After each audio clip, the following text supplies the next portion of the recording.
Hi மக்களே, நான் கணேஷ். நீங்கள் பார்த்துருக்க சேனல் ரூபி 360. இன்றைக்கி நம்ம என்ன பார்க்க போகிறோம் அப்படின்னா, ரிசர்வ் பேங்க் ஆஃப் இந்தியா வந்து நேற்று ஒரு நோட்டிஃபிகேஷன் வந்து விட்டுருக்காங்க. இது என்ன அப்படின்னா, நம்ம யூஸ்வலாக வந்து யூபிஐயில் வந்து ட்ரான்ஸ்ஃபர் பண்ணுவோம் இல்லையா? ஸோ அதில் வந்து நம்ம மொபைல் நம்பர் போட்டோ இல்லைனா வந்து விர்ச்சுவல் ஐடி வந்து போட்டு நம்ம வந்து ட்ரான்ஸ்ஃபர் பண்ணுவோம். ஒன்ஸ் நம்ம அந்த நம்பர் என்டர் பண்ண உடனே யாரோட அக்கௌண்ட் அப்படிங்கிறது வெரிஃபை ஆகுங்க. ஸோ ஒன்ஸ் வெரிஃபை ஆன உடனே நம்ம வந்து அந்த அமௌண்ட் அனுப்புவோம். பட் இது மாதிரி சிஸ்டம் வந்து ஆர்டிஜிஎஸ் அதே மாதிரி நெஃப்ட் ட்ரான்ஸ்ஃபருக்கு வந்து இல்லை. ஸோ அதனால் வந்து அதை கொண்டு வரணும் அப்படின்னு சொல்லி நேற்று வந்து நோட்டிஃபை பண்ணியிருக்காங்க.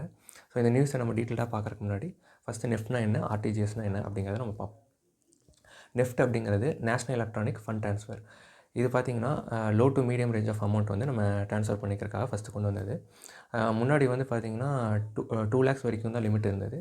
இப்போ வந்து அன்லிமிட்டெட், மினிமம் கேப்பு மேக்ஸிமம் கேப்புன்னு எதுவும் இல்லை. ஸோ எவ்வளோ வேணாலும் அமௌண்ட் அனுப்பிச்சிக்கலாம். அதேமாதிரி முன்னாடி வந்து 12 hours இருந்தது, இப்போ வந்து 24/7 இருக்குது. ஸோ இது வந்து பேட்சாக வந்து சென்ட் பண்ணுவாங்க. நம்ம இன்டர் பேங்க்கில் அனுப்பணும் அப்படின்னாலும் மல்டிபிள் ட்ரான்சாக்ஷனை பேட்சாக இது வந்து சென்ட் பண்ணுவாங்க லம்பாக. ஸோ அதுக்கு வந்து இந்த ட்ரான்சாக்ஷன் வந்து யூஸ் ஆகுது. நெக்ஸ்ட் வந்து ஆர்டிஜிஎஸ் வந்து ரியல் டைம் கிராஸ் செட்டில்மெண்ட். இது என்ன அப்படின்னா, மினிமம் அமௌண்ட்டே வந்து 2 lakh, அதுக்கு மேலே வந்து நம்ம பண்ணணும். ஸோ வந்து இப்போ க்ரோஸ் கணக்கில் பண்ணுறாங்க அப்படின்னா இது மோஸ்ட்லி பிஸ்னஸ்க்கு யூஸ் ஆகும். ஏதாவது சப்ளையர்கிட்டேருந்து வாங்குறாங்க ஏதாவது அப்படின்னா லம்பாக வந்து அமௌண்ட் அனுப்பும்போது இந்த ரியல் டைம் கிராஸ் செட்டில்மெண்ட்டை யூஸ் பண்ணுவாங்க. இதில் என்ன அப்படின்னா அமௌண்ட் வந்து உடனே போயிடும். ஸோ ஹையர் அமௌண்ட்டு வந்து கொஞ்சம் லேட் ஆகிடுச்சுன்னா பதட்டமாக இருக்கும். ஸோ வந்து உடனே போயிட்டால் பெட்டராக இருக்கும்.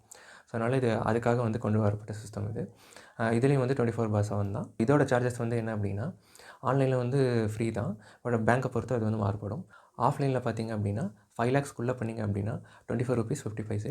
5 lakh மேலே பண்ணோம் அப்படின்னா 49 rupees 50 paise ப்ளஸ் ஜிஎஸ்டி இது வந்து சார்ஜ் பண்ணுறாங்க. இப்போ நம்ம வந்து நியூஸ்குள்ளே போயிடலாம். நியூஸ் என்ன அப்படின்னா, டெல்லி ஹைகோர்ட்டில் வந்து இது மாதிரி ஒரு கேஸ் வந்து போயிருக்கு. தேர்ட் பார்ட்டி வந்து வெரிஃபை பண்ணாமல் வந்து அமௌண்ட் சென்ட் பண்ணுறதாகவும், ஸோ இது ரொம்ப சேஃப்டியாக இல்லையே அப்படின்னு சொல்லி ஆர்பிஐக்கு இன்ஸ்ட்ரக்ட் பண்ணதுனால தான் இந்த நோட்டிஃபிகேஷன் வந்து வந்திருக்கு. இந்த ஃபெசிலிட்டியை வந்து யார் ப்ரொவைட் பண்ணுவாங்க அப்படின்னா, NPCI, national payment corporation of India தான் இந்த ஃபெசிலிட்டி வந்து ப்ரொவைட் பண்ணுவாங்க. பேங்க்ஸ் வந்து ஏப்ரல் 1 2025 வந்து இதை வந்து இம்ப்ளிமெண்ட் பண்ணும். அதுக்கப்புறம் வந்து நம்ம வந்து அக்கௌண்ட் நம்பரை போட்டு ஐஎஃப்எஸ்சி கோடு போட்டோம் அப்படின்னா அந்த அக்கௌண்ட் ஹோல்டரோட நேம் வந்து ஃபெச் ஆகும். ஸோ எங்கேருந்து இது வந்து ஃபெச் ஆகும் அப்படின்னா, சிபிஎஸ்ன்னு நம்ம சொல்லுவோம், கோர் பேங்கிங் சொல்யூஷன் அப்படின்னு. இது என்ன அப்படின்னா, இப்போது இதுக்கு வந்து ஒரு எக்ஸாம்பிள் பார்த்துலாம். இப்போ வந்து நான் வந்து எஸ்பிஐயில் அக்கௌண்ட் வச்சுருக்கேன், எங்கள் வீட்டு பக்கத்தில் ஒரு பிரான்ச்சில் வந்து ஓப்பன் பண்ணியிருக்கேன் அப்படின்னா, நான் இங்கே அக்கௌண்ட் ஓப்பன் பண்ணால் இங்கே மட்டும்தான் எல்லா ட்ரான்சாக்ஷனும் பண்ணணும் அப்படின்னு இல்லை. ஸோ இப்போ பேசிக்காக இருக்கிறது, அதாவது பாஸ்புக் அப்டேட் பண்ணுறது, வித்ட்ரா பண்ணுறது, டெபாசிட் பண்ணுறது, பேலன்ஸ் பார்க்குறது, இது மாதிரி சிலது பேசிக்காக இருக்கும் இல்லையா? ஸோ இதெல்லாம் வந்து நான் என் பிரான்ச்சில் தான் போய் பண்ணணும் அப்படின்னு கிடையாது. இந்தியா ஃபுல்லாக வேறு எங்கே எஸ்பிஐ பிரான்ச் இருந்தாலும் நான் அங்கேயும் போய் பண்ண முடியும். ஏன்னா என் அக்கௌண்ட்டோட டீட்டெயில்ஸ் வந்து அந்த சென்ட்ரலைஸ்டு சர்வரில் வந்து சேவ் ஆகிருக்கும்.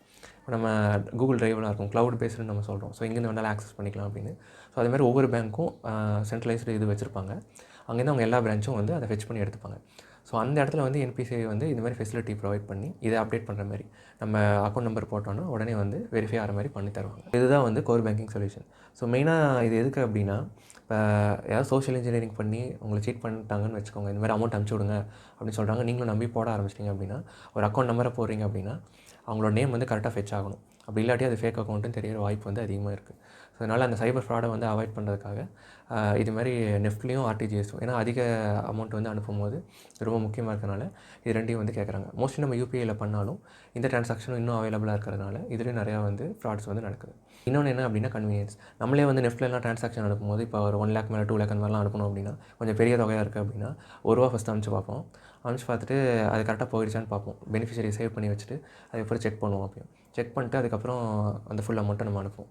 ஸோ இந்த மாதிரி இது வந்து அவாய்ட் பண்ணுறதுக்கு நம்ம டைரெக்டாக இப்போது நீங்கள் பெனிஃபிஷரி சேவ் பண்ணாலும் சேவ் பண்ணலனாலும் நீங்கள் போட்ட உடனே அப்படியே யூபிஐயில் வர மாதிரி இதுலேயும் வந்து வெரிஃபை ஆகும். வெரிஃபை ஆனாலும் நீங்கள் அப்படியே அனுப்பிச்சிட்டா பெட்டர் கன்வீனியண்ட்டாக இருக்கும். நமக்கு மட்டும் இல்லாமல் கம்பெனிஸ்க்கும் இது மாதிரி தான் இருக்குதுன்னு நினைக்கிறேன். நான் ரீசெண்டாக வந்து ஹெல்த் இன்சூரன்ஸ் வந்து க்ளைம் பண்ணியிருந்தேன். அது க்ளைம் பண்ணுற அமௌண்ட் வந்து எனக்கு மொத்தமாக வந்து வரல ஆக்சுவலி. ஃபஸ்ட்டு வந்து நெஃப்ட்டில் வந்து ₹1 அனுப்பிச்சு செக் பண்ணியிருக்காங்க. அது எனக்கு வந்து மெசேஜ் வந்தது. அதுக்கப்புறம் கொஞ்சம் நேரம் கழிச்சு தான் வந்து டோட்டல் அமௌண்ட் வந்து க்ளைம் ஆச்சு. ஸோ இது கம்பெனிஸ்க்குமே இதே மாதிரி தான் வந்து இருக்க போல். ஸோ எல்லாருக்கும் இது வந்து பெனிஃபிட்டாக இருக்கும்னு நினைக்கிறேன். இந்த வீடியோ அவ்வளோதான். உங்கள் நேரத்துக்கு நன்றி.